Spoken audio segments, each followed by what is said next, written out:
to this episode of Eddie's Customs and Restorations. Got another drill from Strap-On, Snap-On, you know what I mean. So these drills, they always have a problem, and I've seen it on other people's dual action triggers where they run into this issue. So let me show you. So sometimes they'll turn, if you go this way, it'll go, you know, to the what's it called, to the right, and then you hit this side and either it doesn't do nothing, it doesn't let you keep going, or it'll go to the same side. So, you know, the dual action, instead of going left and right, it'll go left and left, or right and right in this case. It was doing that, but I messed it up on purpose, again, just to get it on camera on how to fix it. It's a super easy fix.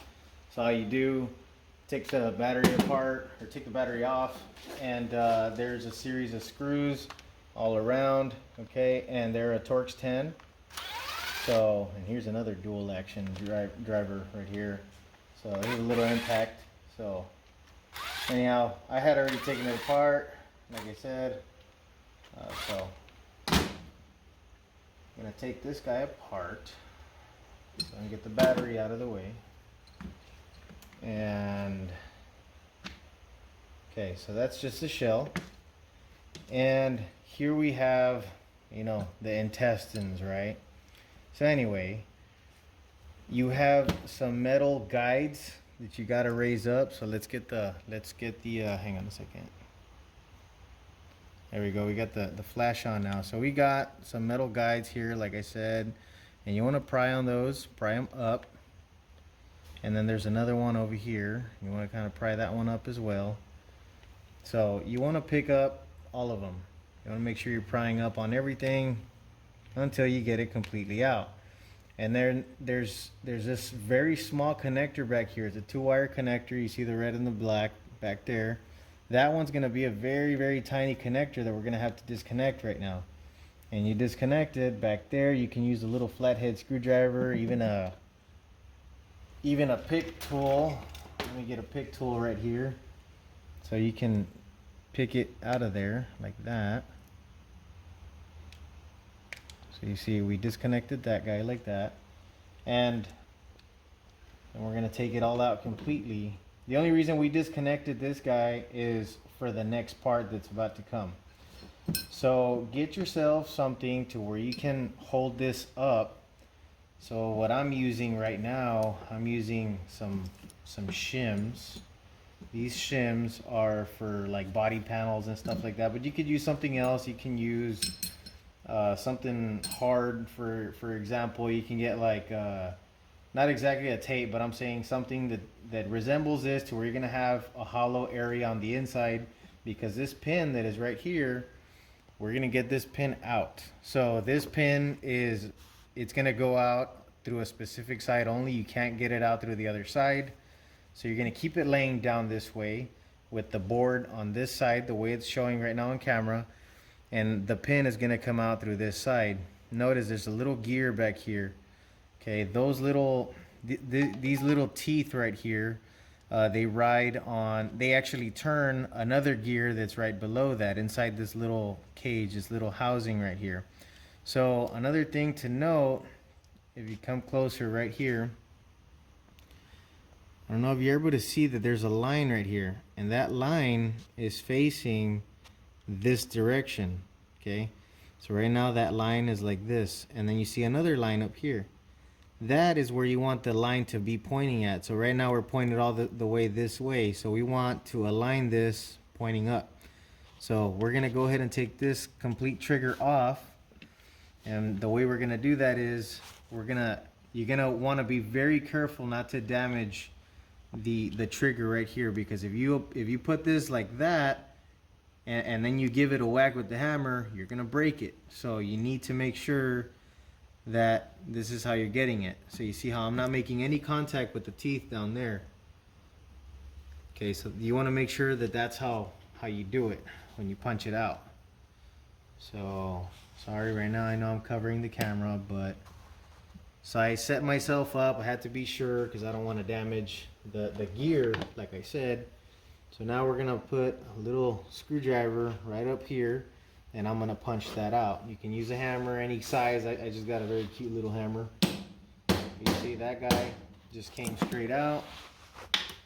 So we're gonna pull this out, and this is the reason why I said that you can only pull it out one way. See, it's wider at the bottom. It's like a tapered pin, okay, and it's got like little locking teeth. So anyhow, it's gonna go in the same way. So from the gear side, it's gonna go in like that. So now that we have that off, now we're gonna remove the trigger, and you see that gear in there, that little white gear, that guy, we need to turn it. So now let's focus on this little line right there. That little line, see, we're gonna turn it. We're gonna turn it. See how we're turning that? So we went a little past right there. That's where we want to be. We want to make sure that it's right there, right in the middle. So now we're ready to put this back together. So now we're gonna put this back right here, but we're gonna test it first. So let me get that on right there. So I'm gonna hold it right at the center, and now we're gonna rock the switch. So we're gonna go this way. See, so we can go that way, and then let's see if we can go this way. See, we can also go that way now. Now we have full travel, and before we didn't. So now that's one way you can verify that you have already corrected the problem with the gear. And now all we do is go pretty much put everything back together in the reverse fashion. You know, the little marks on that, they're gonna go in that way. I don't know if I can put this on. Oh yeah, I can. There we go. I simply held it with my hand there. So now we're just gonna put everything back together. This little, I realize a lot of you are probably gonna say, well, why don't you clean it as you're right there? Well, for the purpose of this video, we're just gonna put it back together right now like this. So this little connector, we're just gonna push it in same way as we took it out. You know, we just gotta make sure it's in all the way. That way we don't in the future have any problems where this little guy comes loose. You just want to make sure it's very well seated. And to put this one back, you got your two LEDs. You got an LED right here and another LED over there. Those are going to be your guides as to making sure that you're on correctly.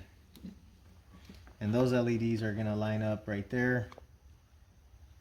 See how one lines up over here with that one, and that's how you know you're on properly on that side. But make sure that all this stuff is not in the way. See, this guy had to go back in here. I have to push this one in there. Everything has a way for it to go. It's a good thing to take pictures before you do all this stuff, just in case. And I'm just pretty much lining up my my metal guides like I did in the very beginning, or actually what I took it off of from the very beginning. And there we go. You want to make sure you're not going to pinch any kind of wires when you put your other side of the case back on. This one right here, this guy also falls into its own place. It has its own place where it goes into, right in that little channel. So now we're going to put the lid back on it. You also want to make sure that on this side, you also want this guy to fall inside that channel too.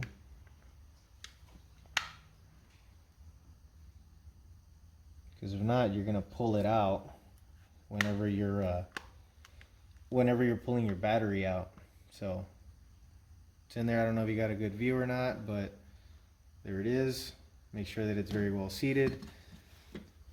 So I'm not gonna secure it just yet for the purpose of the video. I wanted to be a little faster. Look at that. For the sake of the video, I'm gonna grab it a little tighter right here because the battery had actually popped it out. There we go. So I'm gonna hold it tight like this, and we're just gonna test it out. So there we go. We go that way, and we go this way. I'm just going slowly so you guys can see the direction that it's turning. Okay, now we're gonna go full.